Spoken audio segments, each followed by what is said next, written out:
This is the module we're looking at today. It is the DIYMORE DC to DC USB step up down power supply module. This particular module both steps the voltage up from the source and steps the voltage down. There are plenty of modules that will do a step up, so from 5 volts to 12 volts or something like that, but not all modules actually will allow you to step back down. That's something I particularly wanted to be able to do, so that's why I purchased this particular one. You'll see that the price is quite low. That's because I'm not logged in and it's giving me a welcome deal with a large 75% off the item. The normal price is $12 Australian for the one with the case and a bit over $10 for the one without the case. Unfortunately, I purchased the one without the case.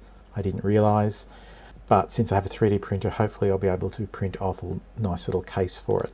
The case just consists of a top plate and a bottom plate with some standoffs, but you do need to have this. 100% recommend getting one with the case. Otherwise you're going to short out this thing very easily because it is just a circuit board like that. So yeah, I wish that I had have thought about that, but anyway, it is what it is. I see lots of other models here. I have no idea whether any of them are better than the others. Let's just quickly go down to the features.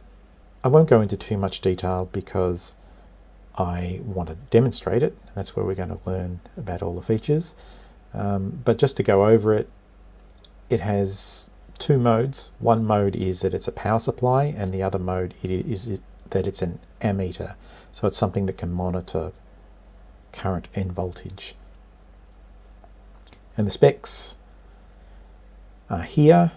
So the working voltage is 3.5 volts to 12 volts is the input voltage, and the output voltage can be manipulated from 1 volt to 24 volts, with the output power at being a maximum of 3 watts. And it gives you different wattages here, depending upon the input voltage that you put in. Now it does come with a battery capacity mode, so that's where it is using the ammeter mode, and it's actually measuring the discharge of a battery that you have connected over time. And here are the instructions about switching between the different modes, which I won't go into because I actually want to demonstrate it to you. But yeah, so we've got a few pictures here just showing the wiring. So this is in per mode, so this is where it's providing the voltage, step up or step down, and we just adjust the voltage here. I don't think there's any current limiting, so we can adjust the voltage and we have a load on it, whatever device it is that we're actually operating. And then in the monitoring mode, we have to wire it a little bit differently in order to allow the current to be monitored. So this would be when you're wanting to see something like a battery discharge over time. And yeah, there's a battery capacity here. Yeah, there's just more pictures. Right, so why don't we go over to the bench and check this thing out.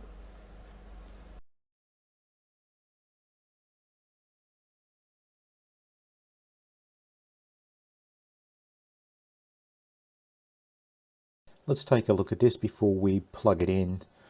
So it arrived in a padded envelope inside this anti-static bag. This is the unit here. So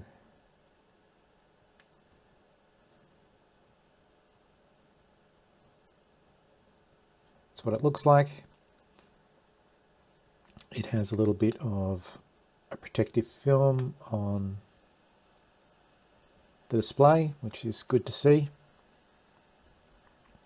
I might zoom in and give you a closer look at the circuitry.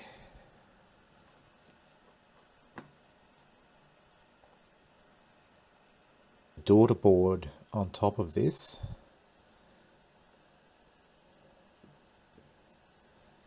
So here we have the underside of the board. Looks like it's all been hand soldered here. There's a lot of flux left over.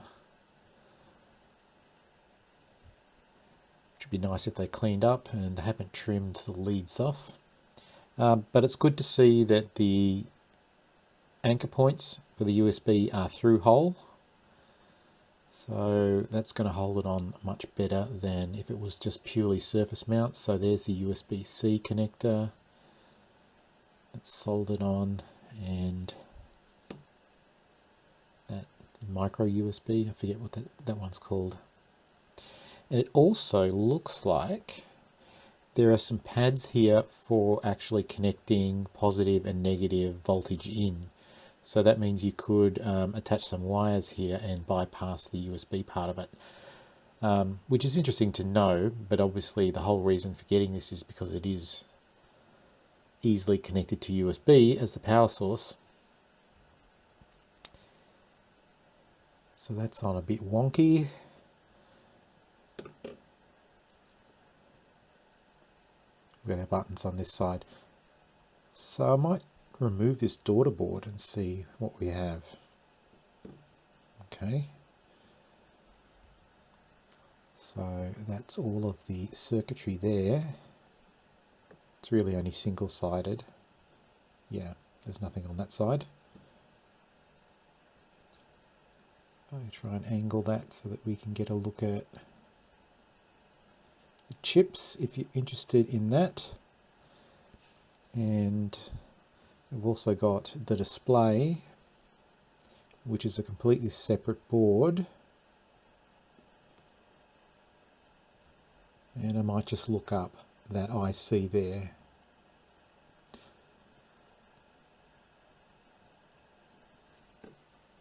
And that's it. There's not much to it, really.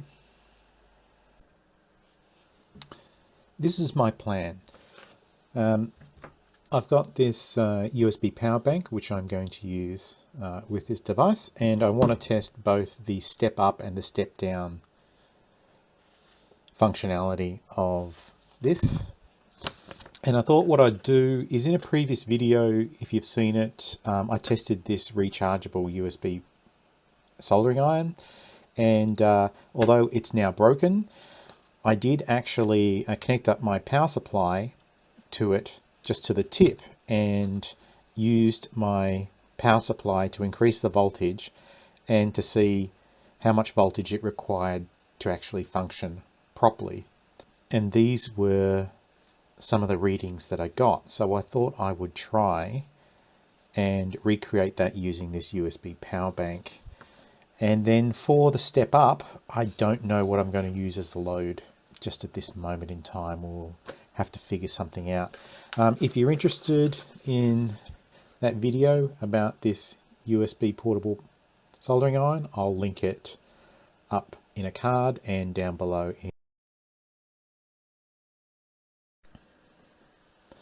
Before we go too much further, I would like to put this into a case. I purchased this without a case, not realizing there were two options, so I've designed one in Fusion 360 and printed it out, and it'll be a bit rough, but I think it should work fine, and hopefully it will stop me from shorting out this unit before we can complete the video.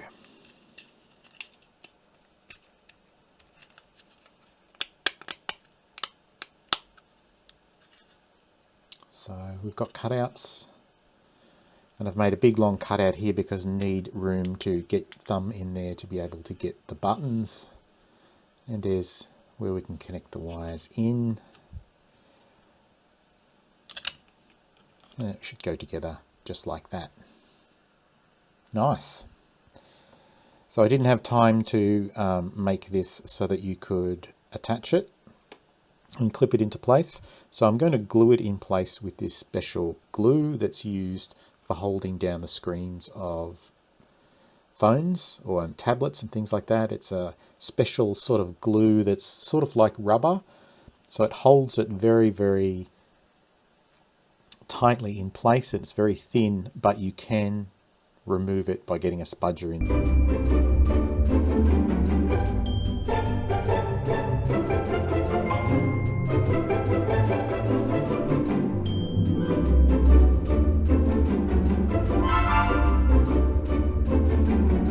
In its little case now, so I think that's much better. Hopefully we're not going to short it out before we've reached the end of this video, at least.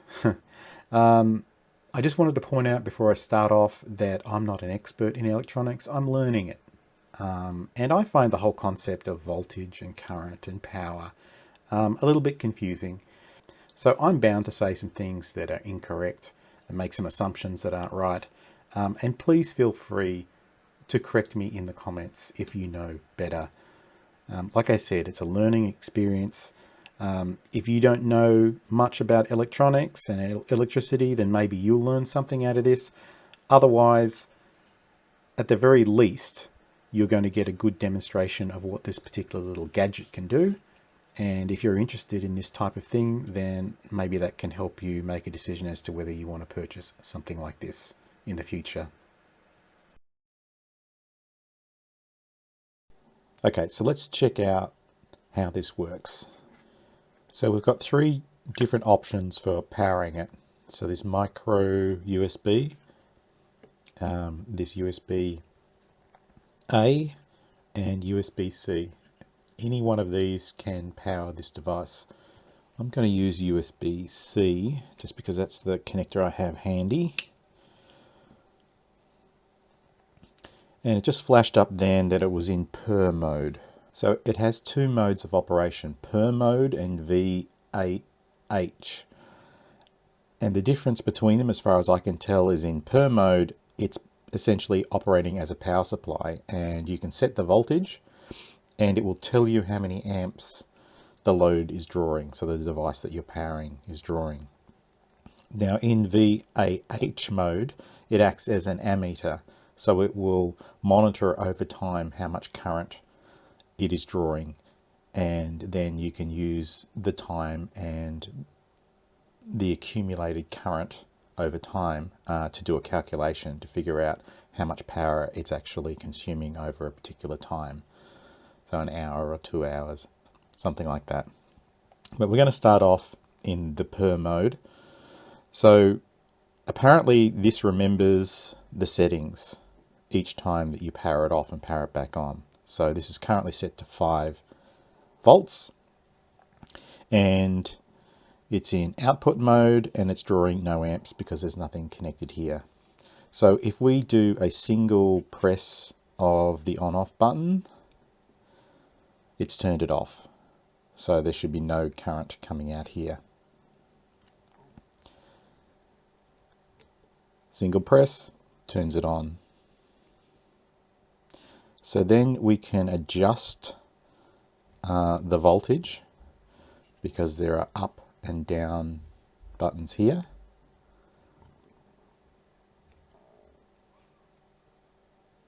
And if we press single,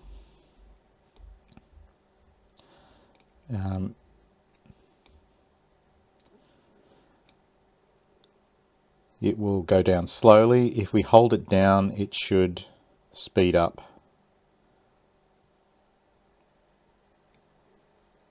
Yeah. So it looks like the minimum you can increase it by is 2.2 of a volt. Oh no, there we go. 5, 7. Yeah. It's a little bit clunky. I'll hold it down and we'll see what happens, whether it speeds up.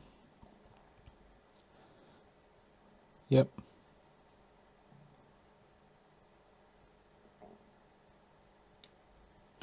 So it's not very smooth, but so it's not something that you want to be constantly changing all the time. But I guess this is not the sort of device where you're going to be doing that. So we can go up and we can go down. I think the minimum we can go to is 1 volt. So I have, I printed out some stuff here So it's saying that the maximum output power with 2 watts is when you go from 1.2 volts to 2 volts, and then you can get 3 watts when it goes from 2 volts to 20 watts, to 20 volts. So in per work mode, it can convert 3.5 volts to 12 volts input into 1 volt to 24 volts, and with the power between 2 and 3 watts, depending upon what the what the output voltage is set to. So we'll test that in a minute. So the other thing you can do is, if you hold down the on-off button for 5 seconds, it should turn the backlight off. And I believe that if you unplug it and plug it back in, it should remember that setting. Yeah, so the backlight is off. So if I hold down the power button again for 5 seconds, there we go. Now to switch it from, let's call it power supply mode, to ammeter mode, you have to hold it down for a full 10 seconds, which I'll do.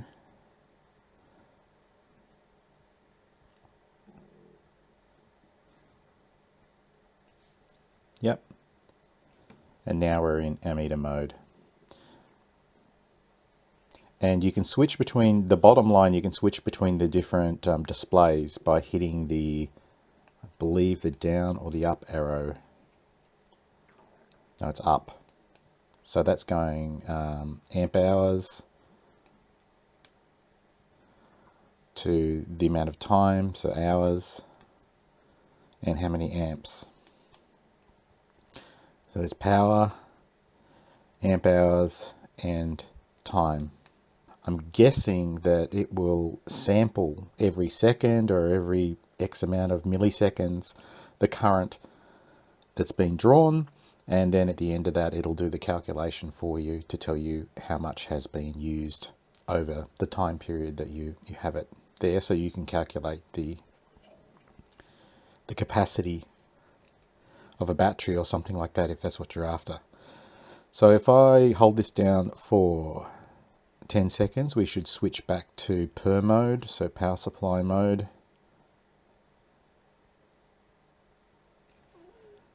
And it's off.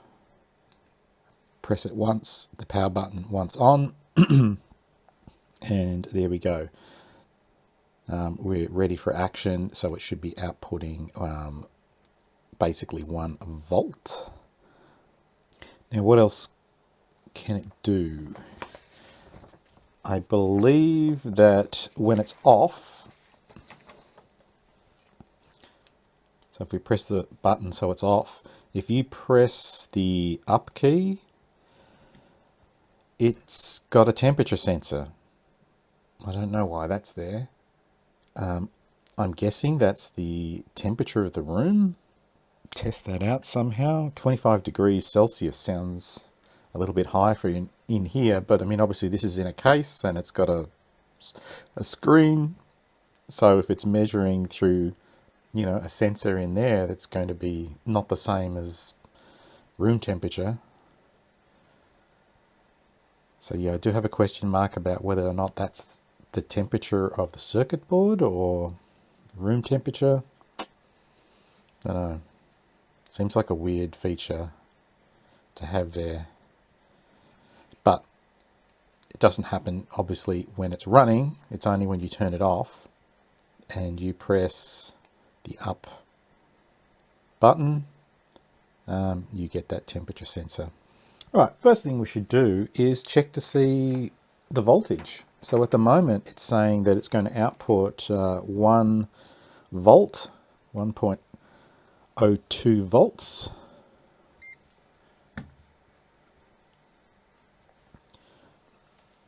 And these are the output terminals here. So we've got, I think, positive, negative, and we've got a common here, which is used when you're in ammeter mode.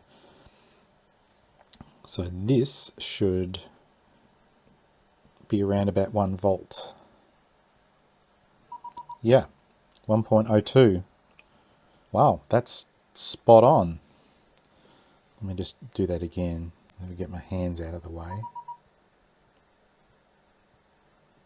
That's pretty good. All right, let's bump up the voltage. Okay, so there we got 5 volts dead on. Let's check that voltage.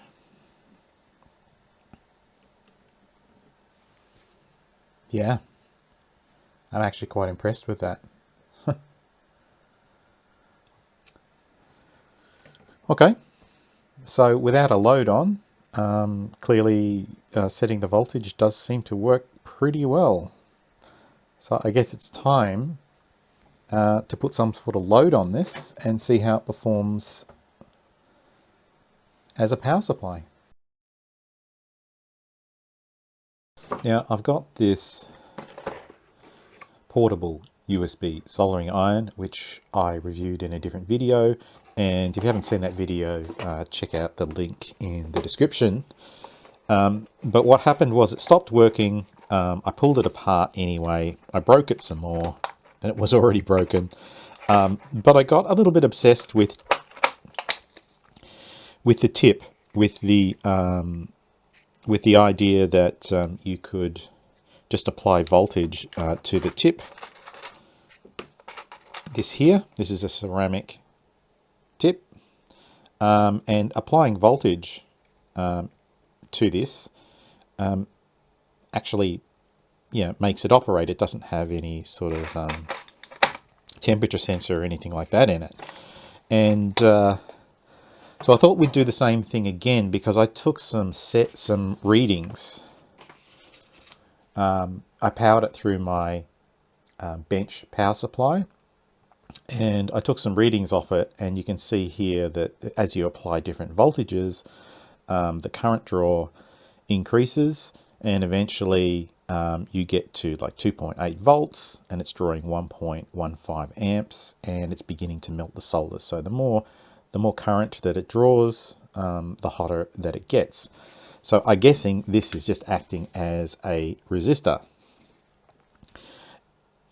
So I thought we'd recreate this scenario using this and see how we go, because the maximum voltage that I need is 4.2 volts at 1.67 amps. So hopefully we will be able to recreate that. And the idea behind it was, well, could you take a portable power bank, plug this into it like that, and then have it operate something like this.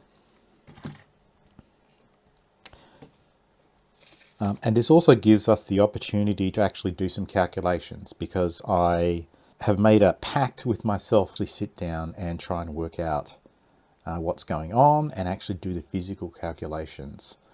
Because in electronics, everything has a formula for it. And this is a great opportunity to put those into practice and perhaps learn a little bit more. So as I've said before, I am a beginner in electronics, and so this could be completely wrong, but this is how I learn things, is by putting them into practice. So I'm going to put down a couple of formulas and explain out loud, how I understand them. So the first one is power. So power is in amps, and the formula for power is current, which is I, times voltage. So let's take, for instance, so the power is in watts, and the current times voltage. Let's say that we have 5 volts, right? And we have a power supply that's capable of producing 2 amps, right? So this will give 2 times 5 will give us 10 watts of power. Now this circuit over here, this buck boost and buck reducing circuit, is able to manipulate voltage and current, but it still has to adhere to this particular rule. So for instance, if I want to go 10 volts, right, we can't change the power. The power is always going to be a maximum of 10 watts. 10 watts, that's what the power supply can provide. So then the amount of amps that it can produce is going to be 1 if I go to 10 volts. Right, so there's nothing that you can do to change that relationship. This circuit can't magically make more energy be produced than is being fed in by the power supply. So when we look at this, you can see that depending upon the voltage, the amperage changes. So there's another formula which is VIR, and you can draw it in a triangle like this, right? And so if you want to work out a voltage, so if you've got 2 values, you can work out the third value. So if you want to work out voltage, if you put your finger over the one that you want to work out, you end up with voltage equals current times resistance, right? So if you want to work out the resistance, it's voltage divided by current. If you want to work out current, it's voltage divided by resistance. So we can try and sanity check some of these values over here using this formula. Because we have the 2 values, we've got voltage and we've got current, we should be able to work out what the resistance is. And the resistance in this case would be the resistance of this soldering iron tip.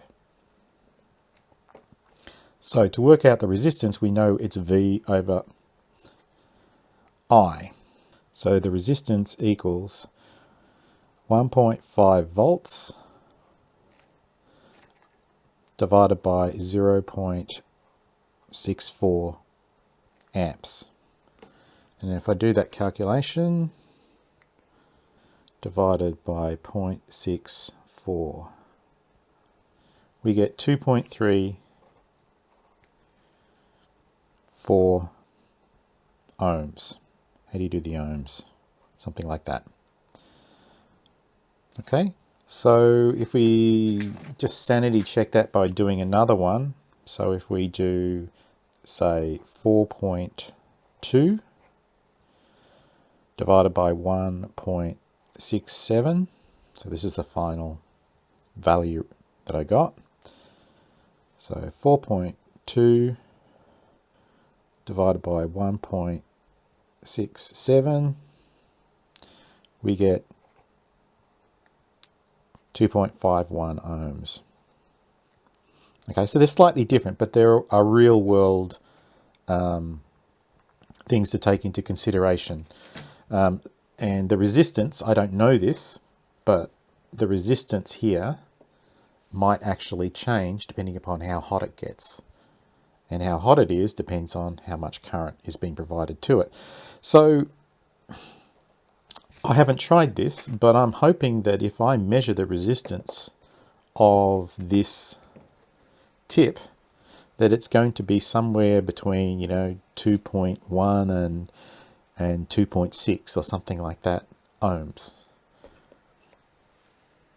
Now, not having done that, I have no idea whether this is going to work.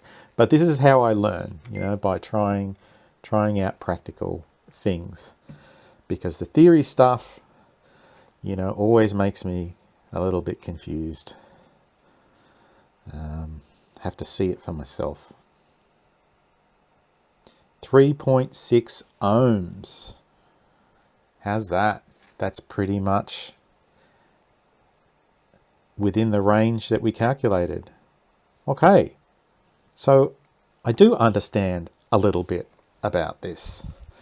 Not a lot, but enough to be able to use some of these formulas, which makes me feel much better. As I said, it's a learning experience. It's always good to learn. So, can we replicate these sort of values from this little gadget over here? So what we need to do is we need to find a way of connecting this to this. So let me go away and see what I've got. I've attached some wires here to be able to get the power out, and I've got some alligator clips here I know that these alligator clips are not great, like they're cheap ones that I bought.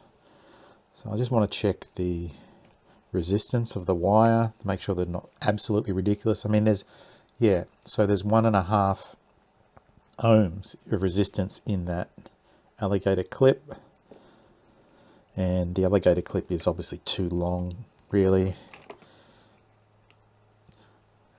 Ideally we would want something shorter, but you know, we're just doing some ballpark stuff here. So really there's a big difference between the two alligator clips.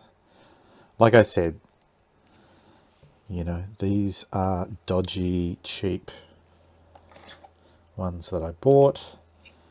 I really need to invest in some good quality ones. Let's check that again. 2 ohms. Now, okay, that is, maybe I'll find another one and we'll get a better result. Hang on, that's better. Okay. I mean, the problem is, of course, that this is only like, what did we say it was? 2.6 ohms in itself. So we're better off having a short lead here in this test. But we'll start off with this and we'll see how we go. We can always rig up something a little bit better later on. But for the moment, let's just dive straight into putting a load onto this and hoping we don't short out anything.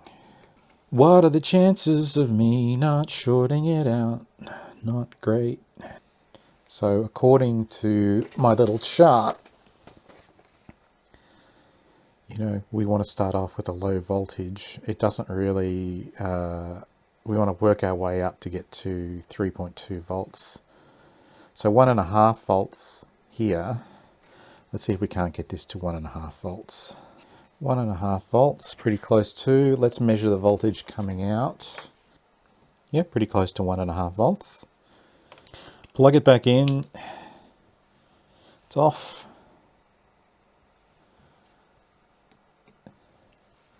And now we're providing, you know, 1.5 volts close to, and it's saying that it's drawing 0.35 amps. Okay, so at 1.5 volts, it was drawing 0.64 according to my bench power supply. But we have added resistance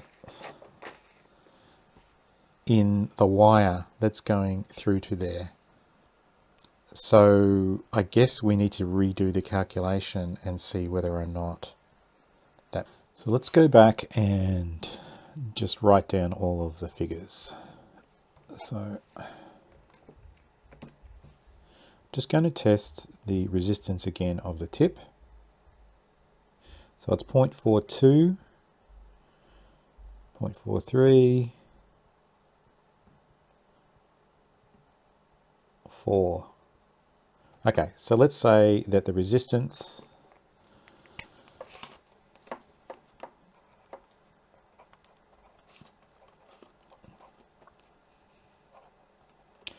is 4 ohms.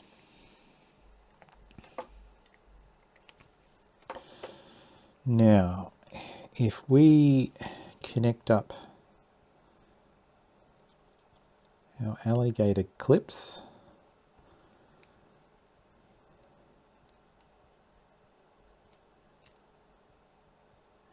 trying to get a good connection,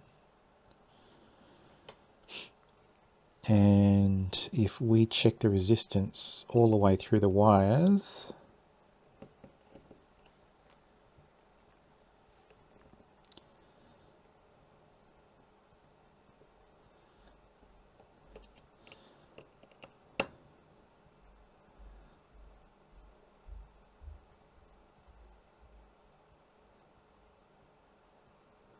let's call it 4.5.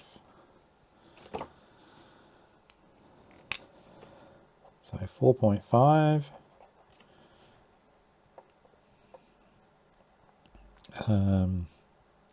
So that's resistance.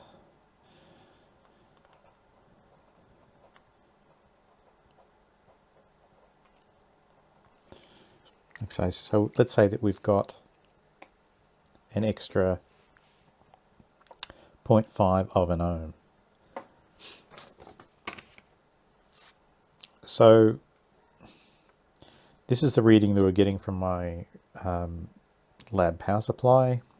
How accurate that is, I'm not 100% sure. But that's what we want to compare it against.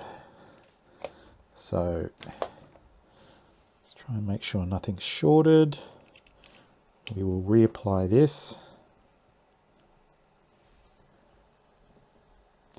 And so we're providing, in real life, we're providing the voltage is 1.48 and the amps that it's drawing is 0.373. So my lab power supply is saying at 1.5 amps, 0.64. So if we use our formula, we can try and calculate based on what we know, what should be the amperage that we're getting out of this. So we know, so we want to get the current, so it's going to be current equals voltage divided by resistance.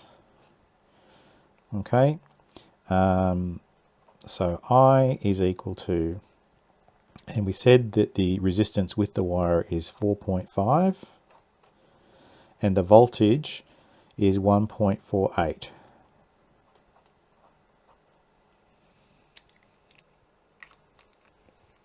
And hopefully we're going to get something close to 0.372 of an amp. So 1.48 divided by 4.5. Where's my pen? Equals 0.328. Yeah, so it's relatively close. So, I mean, let's consider that that is 0.05 of an amp is just real world considerations. I'm willing to go for that. So things aren't crazily out. It's all a bit dodgy. Okay, so I don't want to short things out and I don't want to burn the place down.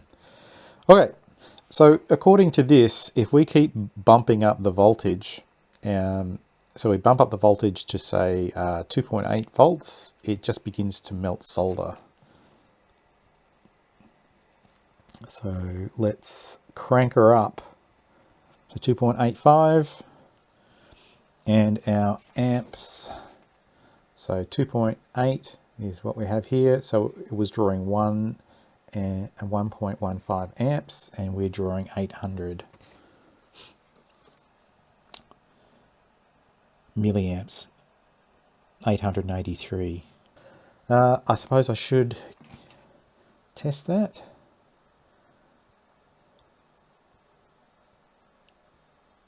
I'm expecting that that solder blob will just fall off if it gets hot enough. Okay, so let's start cranking it up. Why don't we start looking at the amperage now and try and get the amps up to over 1 amp.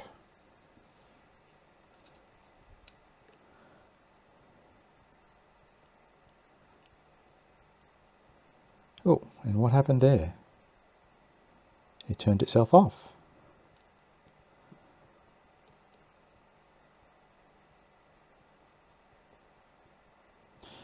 OPP. Right, what does that mean? I'm guessing that that is an error condition where it is drawing too much current.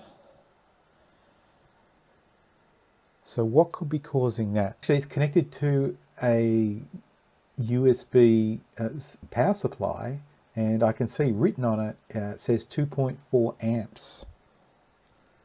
So technically we should be able to get 2.4 amps through this cable. But as soon as we got close to 1 amp, all of a sudden we have a problem.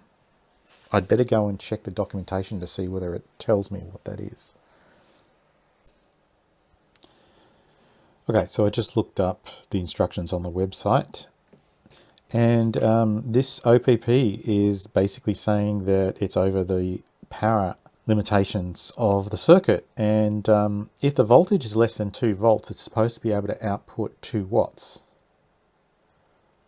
And if the voltage is over 2 volts, then it should be able to supply 3 watts. So I'm not sure why. I don't think we got anywhere near 2 watts, so I don't know why it's done this. So the voltage is 3 volts, which means that it should be able to produce 3 watts of power before it overloads.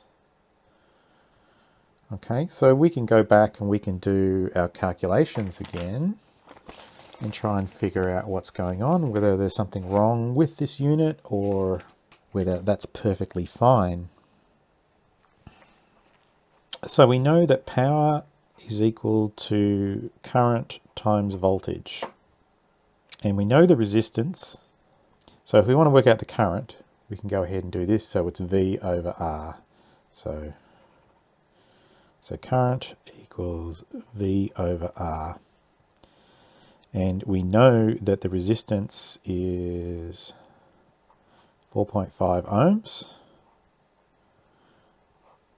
And the voltage is 3.28. Okay. 3.28 divided by 4.5, 0.71, 0.72 amps. And power equals current times voltage. So power is equal to 3.28 times 0.72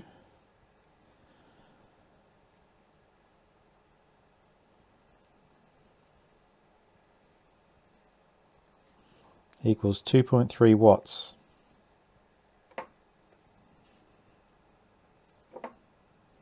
So that is not, according to the documentation, that shouldn't have gone into overload protection, because if the voltage is 2 volts and less, then it can only produce, it would overload if you went past 2 watts. But if the voltage is over 2 volts, then it should give you 3 watts. Interesting. So what we need to do is, I believe that we can switch between amps and power. So it's on, and we hold it down for 2 seconds, and it goes to watts. Well, look at that. So it's almost at 3 watts. Okay, so what's happening here? I guess that the buck boost circuit and buck reducing circuit is also drawing power, and so you can't just calculate based on this without taking into account the circuitry that's actually doing the work for you to increase it and decrease it. So yeah, so I can see how that is happening. It's almost at 3 watts, and like I said, over the supply voltage over 2 volts, the maximum wattage it can produce is 3 watts before it goes into overprotection. So this is not going to work. There is no way it's going to be able to get anywhere near enough current to be able to operate this. Yeah, so that's made it more clear in my mind, the whole relationship between power and voltage and current. Because I looked at this and said, well, it goes up to something like 30 volts. It can increase 30 volts. But of course, you really do have to do the calculations and look at, calculate the power. The power is the current times the voltage. And you can't get around that. So that was a good lesson for me. So it is working. I just looked at this, and when I saw it on AliExpress, and I just said, oh, the voltage can go up to something like 30 volts. And I had a vague understanding of the relationship between voltage and current. But I really didn't do the calculations as far as power goes to figure out, well, voltage times current is equal to power. How much power does this actually need in order to operate? The maximum that this can output is 3 watts. And, according to this, so at 3 volts and at 1.21 amps, it's soldered well, is what I said. This is not going to get anywhere near that because I needed to calculate the power. So if I had have done the calculation beforehand, right, I would have said, well, in order for this to be able to operate this to solder well, I would have had to have gone, the power is equal to 3 times 1.21. Okay, so 3 times 1.21 is equal to 3.63 watts. So when I was looking on the internet, if I had have gone, well, what's the maximum power that this can output? 3 watts. Well, in order to even get this to solder well, I need 3.63 watts. It's not going to work. There you go. The calculations don't lie, which is a good thing, I guess. So yeah, that was a really interesting experiment because it's forced me into taking more notice of the calculations.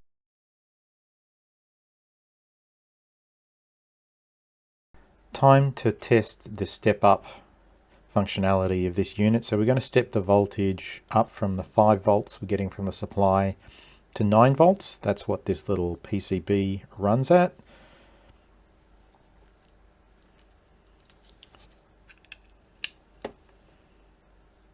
So I've already got it set to 9 volts.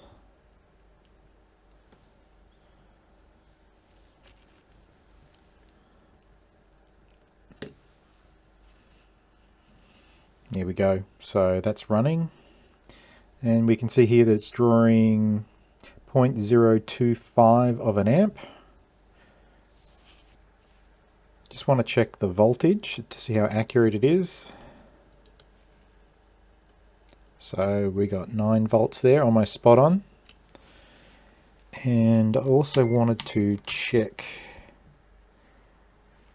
the amperage. And that's almost spot on as well. So that's pretty good. So that bit works.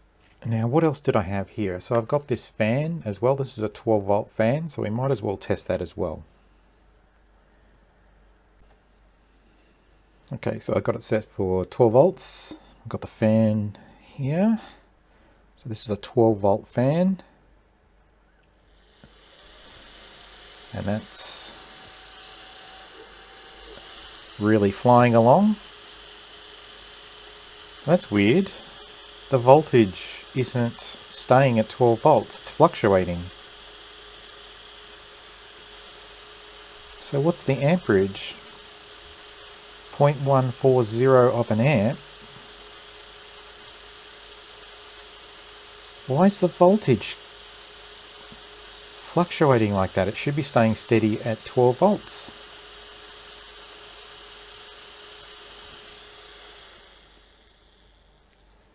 There we go, it goes back to 12 volts.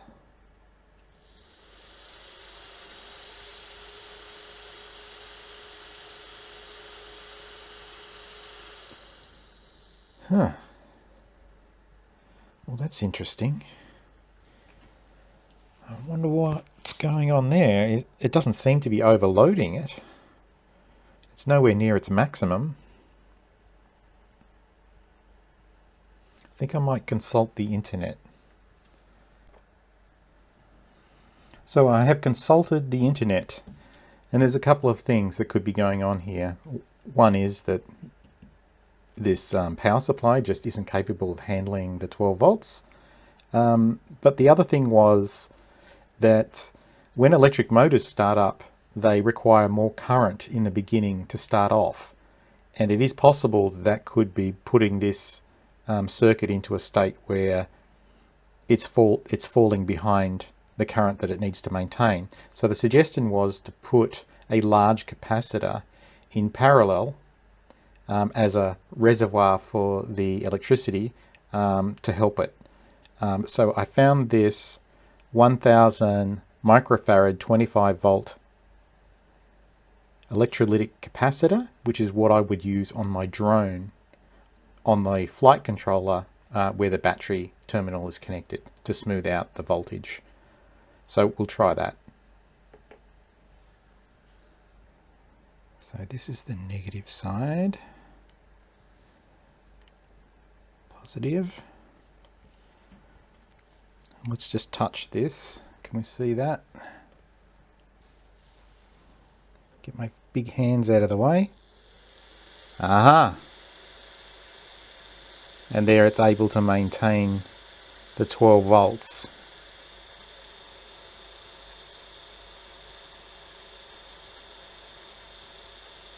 Nice. It also affects the amps as well, just very slightly. So there you go.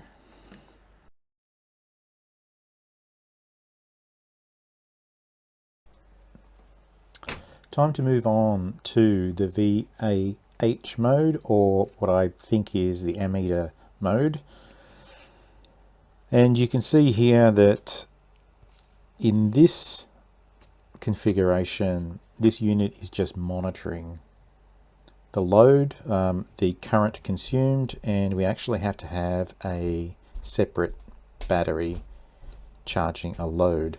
So I've had a hunt around, and all I can come up with is a 9 volt battery to be the battery source, and I thought this little, I think it's a 12 volt fan, CPU cooler, yeah, 12 volt 1.5 watt fan.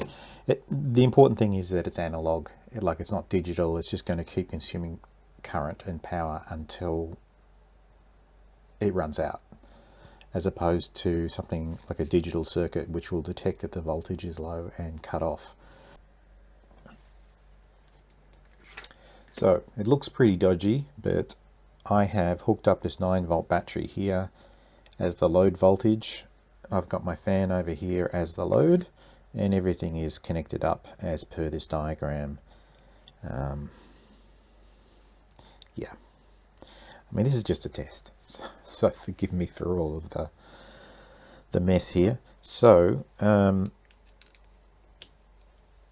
we plug this in and connect up the battery. And so the battery is at 7.9 volts, which sounds about right. And the amperage is down here. And if we press the up button, it should change to the watts. The amp hours. Now this is weird. So it's counting down from 579 to 578, and I guess it will keep counting down. Why? Why would it do that? And why 579? So I guess we'll just have to leave it going and see what happens. I don't know how long this is going to take, and I don't know why it's counting down like that, but yeah, that's what it is. So if you have any idea what's going on, please put a comment in there and let me know, because I'm completely clueless as to what it's doing. as far as the time goes. So let's let that go and we'll come back and see what happens when the battery gets down to no charge. Does it stop counting down? I don't know. I mean, this is really annoying me now. 575. I mean, there's only 60 minutes in an hour, so it can't be hours and minutes. I mean, on the paperwork it says discharging time 0 to 100 hours. I don't get it. So I'm just going to start a timer on my phone. I've started that a couple of minutes after this timer started counting down. I'm just curious to see what happens. Because once this battery runs out, I'm guessing that the clock is going to stop. Well, it's not even a clock. I mean, what is it? You can tell I'm getting really annoyed now because I just don't understand. It's probably a very simple explanation. I'm just not getting it. So I just wanted to see what would happen when this reaches 5 hours. I don't know what it's counting down. See whether or not it goes down to 4. 59. Oh, okay, so it's counting down from 100.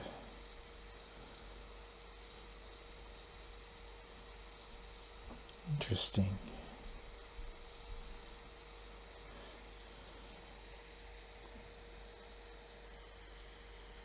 Okay, I'm going to stop this. And when it goes again, I'm going to start the timer and see if this is counting down 1 minute. Yeah, so that's a minute, pretty much spot on. Let me just check the other settings.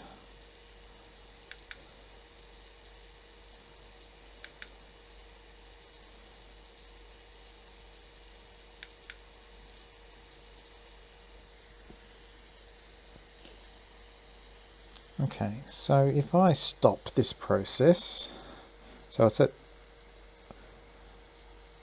497.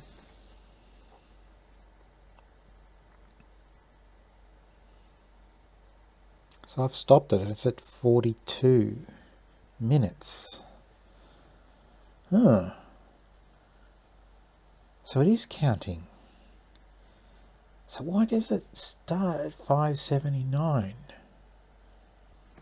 But yeah, so it's definitely counted down. I'm pretty sure. I'd have to look back at the video, but I guess it was something like 42 minutes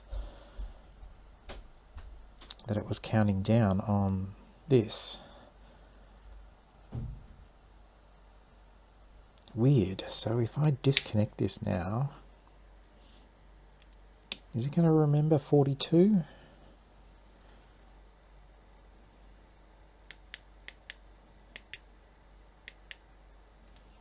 No, it goes back to 579. So I still have no idea.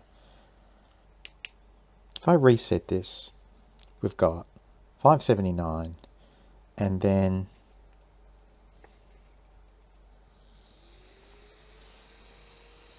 even though it's just saying 579, it's counting down every minute. And then as soon as I disconnect it, it's going to display how many minutes it was actually discharging for. So maybe that's just a bug. Instead of starting at 0 each time, it's starting at 579, but it's still working properly in that it's counting the discharge time correctly in minutes.